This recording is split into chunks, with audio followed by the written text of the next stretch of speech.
We know it can be incredibly challenging to come forward with information.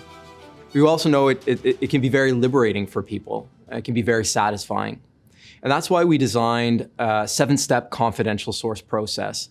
When we receive information, that information is processed by a dedicated confidential information manager, and that person works with you throughout the entire process to provide you with guidance, to provide you with advice, to answer your questions.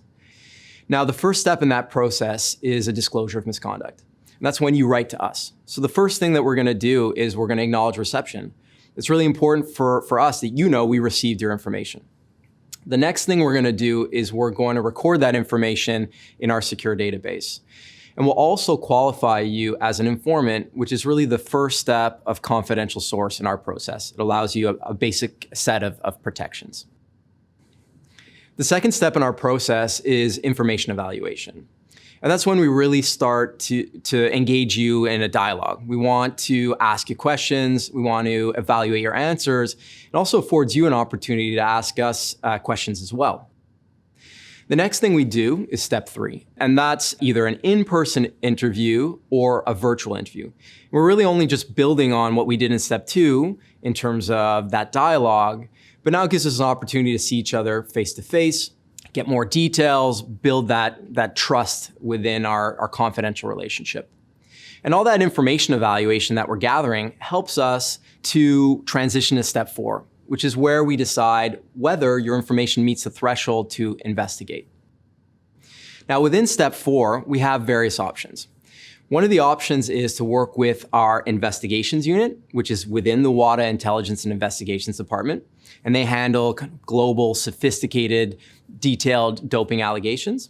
But we can also work with a whole host of other partners. And that could be other anti-doping organizations, so that's national anti-doping organizations or international sporting federations.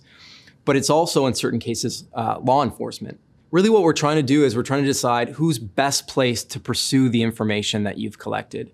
It's really not a one-size-fits-all. There's a lot of flexibility for us within the model. Now, if we decide to investigate, we transition to step 5, which is where we evaluate whether we want to up our level of cooperation. And if we want to do that, and we think that it's mutually beneficial for us and for you, we can both decide to enter into what we call a whistleblower agreement.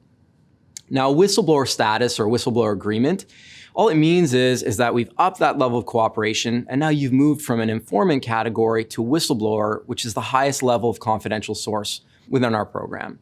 And what it does is it allows us to work closer together with a higher level of trust and further develop that relationship.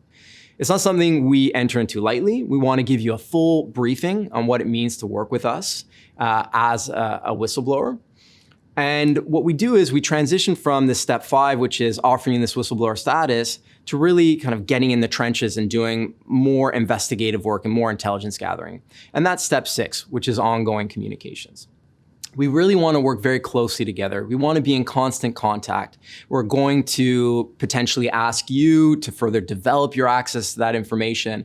And we're also going to provide you with more guidance on how to handle certain situations.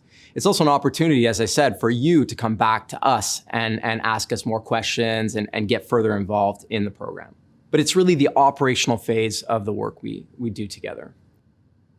Now, we know that with any investigation, there's a beginning, a middle, and an end. And ultimately, when we come to the end of an investigation, we want to make sure that we have a proper wrap-up. And that's step 7, which is kind of the closure phase and the ongoing support phase.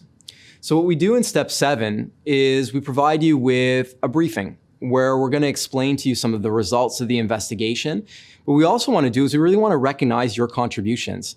We want to recognize all the hard work that you've done and how you've contributed to the success and the impact of our investigation.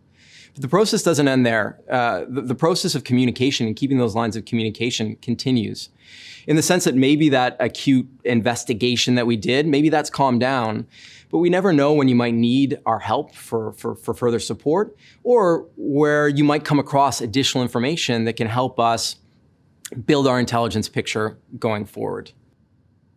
It's really important that you understand that you're never alone throughout the entire process. We always have a dedicated confidential information manager that's there to protect your identity, your security, your confidentiality, to provide you with guidance, and to be there to support you.